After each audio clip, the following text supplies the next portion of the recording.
الله دې مو ځینې وساتي. نبی اکرم صلی الله علیه وسلم وایي یو څه خلک مې نور ولیدل د اور ډبرې راخیستلې په خوله یې چخلې خوړلې د اور ډبرې به په خوله چخلې او خوړلې به نسته به د اور ډبرې روانې وې یا پلا ډبره وکاڼي بیا د اور پوښتنه مې وکړل ما جبرائیل دا څوک دی؟ وایي جبرائیل امین راته وویله دا ستا د امت سودخواره دي چې په دنیا کې په سود وخت باندې تېر شوي وو سودخوري یې کوله سود یې چلوي سودکاران الله به په قبر کې دا عذاب ورکوي چې د اور ډبرې به خوري په نس باندې نه وځي. الله دې مو وساتي. دنیا اوس په سود اخته ده اوس کاروبارونه ټول د سود روان دي اوس پاک کاروبار چې پیدا کوي ډېره درته ګرانه ده.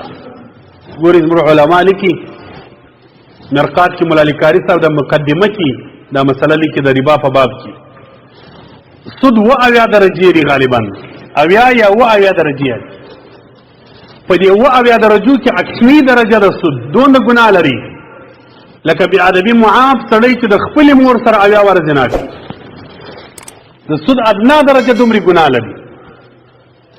اوس خلکو لارې ورته خلاصې کړي دي کله وایي دا کمیټیانې دي کله وایي دا انشورنس دی کله وایي دا پلانه ده ښکاره سود دی یو لارې ورته جوړي خطونه ګرځي د ملایانو او د مفتیانو د خطونه پر جوړ دي بس د خلکو بانه جوړه ده وروره کاروبار کوم ملا پتواره کړې ده دا ملا نه دی دا شیطان دی چې د سود دروازې خلاصوي دا شیطانان دي د ملایانو په جامه کې شیطانان شته پام ورسره کوي. د الله رسول وایي در هغه ساعته قیامت نه راځي چې د ملا په جامه کې شیطان خلکو ته دعوت ورنه کړي په دې به نه خطا وځي اخر زمانه ده چې بس ملا دی د هرې مدرسې او د هرې خوا چې رالې بالا ته په پسې بس چې حرام درته حلالوله کې هره بلا کوله بس ته ملا راته ویلي دي نه د خپل دین د خپل مذهب پخوانیو علماو لارې راټینګې کوي که داسې په هر چا پسې خلاص پر ډېرو بلاو به برابر.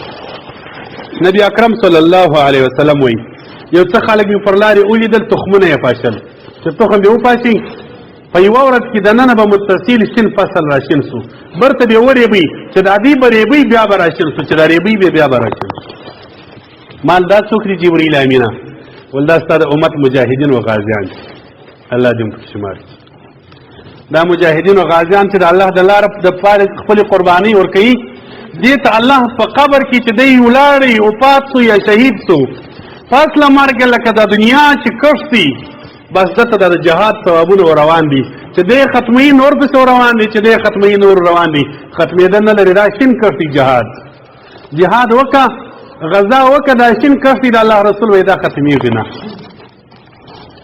نبی اکرم صلی الله علیه وسلم مبارک فرمای یو څه نور خلق مې ولیدله چې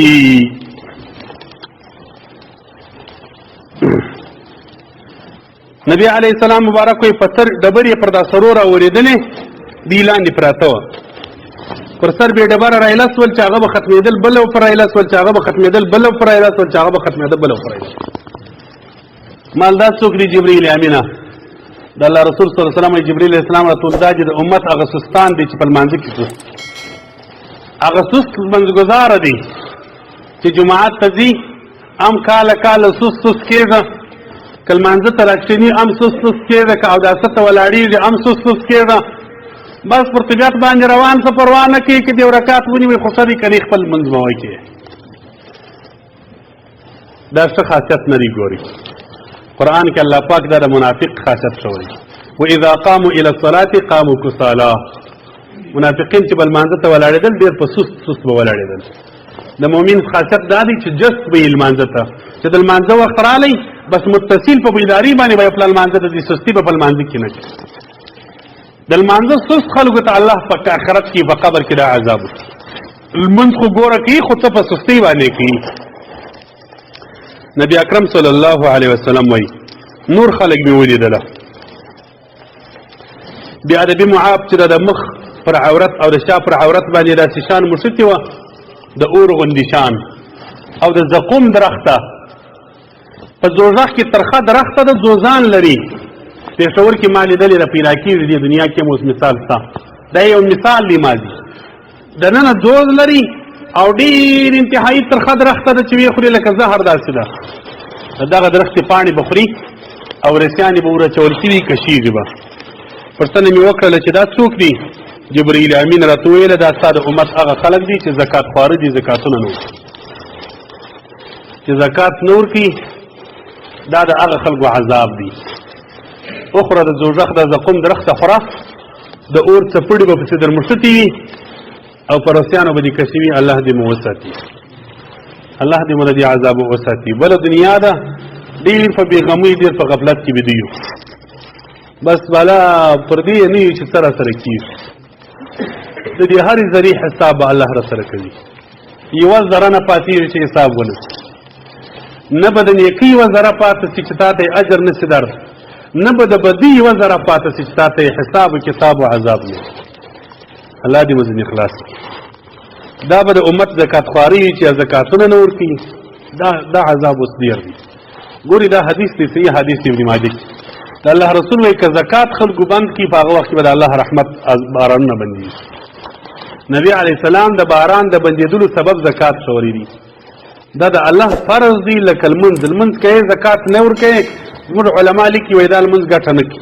ځکه قرآن کې چې ارد الله لمونځ ذکر کړ دي، زکات یې ورسره ذکر کړ دي. اقیموا الصلاة وآتوا الزکات، اقیموا الصلاة وآتوا الزکات. دا سره لازم و ملزم دي. که زکات ورکوي لمونځ نه کوي ګټه نه کوي، که لمونځ کوي زکات نه ورکوي ګټه نه کوي. بس زکاتونه په صفاته چې بیا ورکوي هغه مور ته ورکوي. ټلیفون درته راوکړي وایي مولوي صاحب مور ته زکات صحیح دي که نه؟ پلای ورکوي نه، بیا چې څوک یې ورکوي مور ته ورکوي. الله دې فضل وکړي. نبی اکرم صلی الله علیه وسلم وایي څه مې نور خلک ولیدله، پخې غوښې ورته پرتې وې نه یې خوړلې، یو مردار یې لړلي اومې غوښې په یو مردار شي کې ورته پرتې وې دا یې خوړل. جبرائیل علیه السلام څه مې پوښتنه وکړه ما دا خلک پخې غوښې ولې نه خوري چې دا اومې خوري؟ هغه هم هغه مردار یې هغه لړلي. ول دا ستا د امت هغه زناکاره نارینه او هغه زناکاره ښځې چې خپله پاکه ښایسته حلاله بیبي ورته پیدا کېږي او په پردیو ښځو باندې پسې دي.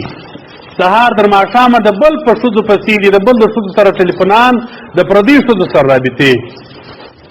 دا چې د هغه خلکو مثال دی خالي عذاب جلا دی. دا د هغه زناکارانو مثال دی ستا د امت. او یا هغه زناکاران یې ښځې چې خپل پاک مړونه ورته سته، حلال په حلاله نکاح ښایسته مړونه ورته سته، او پر مردارو پر نارینهو پردیو مردارو نارینهو سره شپې سبا کوي او خپل پاک مړونه یې پرېږدي. د هغو مثال دغسې دی لکه دغه خلک چې مرداري اومې غوښې په یو مردارې لوښي کې پرتې دي خوري، مګر هغه پاکې ښایستې سرې کړي غوښې ورته پرتې دي، هغه حلالې غوښې هغه نه. دا چې د امت د هغه خلکو مثال. نبی اکرم صلی الله علیه وسلم مبارک فرمایي د لارې پر بغل باندې یو لکڼه پرته وه چې هر سړی به ورسره تېرېدي، ځوځان پکښې کې د خلکو کالي یې ورسره. پوښتنه مې وکړل جبرائیل علیه السلام څخه مال دا څوک دي؟ ول دا ستا د امت هغه خلک دي چې په لارو کې په لوی لارو کې ناست دي او عام مسلمانان زیروي. لوی لارې نیولې دي، یا خلکو پسې بد وایه، یا د خلکو څخه مالونه غلا کوه، یا د خلکو څخه یو ابرو عزت د خلکو یاده وا ښکنځل ورته کوه. د هغو مثال دغسې دي چې څوک پر لار دا خالي مثالونه دي. ګوري عذاب په آخرت کې سخت عذاب، هغه بل عذاب دی، دا خالص مثال. بل سړی مې ولیدي لکړې راخستې وې د الله رسول یې په شا کړې وې لرګي، وړلی یې نه سوی ډېر پر درنې وې، هغه یې نه سوی پورته کولی، نور لرګي یې راخ تر پورې ایښولی یې، ول دا به م ورسره واخلي. نبی اکرم صلی الله علیه وسلم پوښتنه مې وکړه مال دا څوک دي؟ ول دا ستا هغه امتي مثال دی چې د خلکو امانتونو او حقوق پر پاتې وي، هغه نسي ادا کولی، نور له عذاب الټه په پسې دي، په شا یې وړلی نسي دونه امانتونه او حقوق د خلکو پسې پاتې، د خلکو یا د جاني او مالي حقوق یا د انسانانو امانتونه.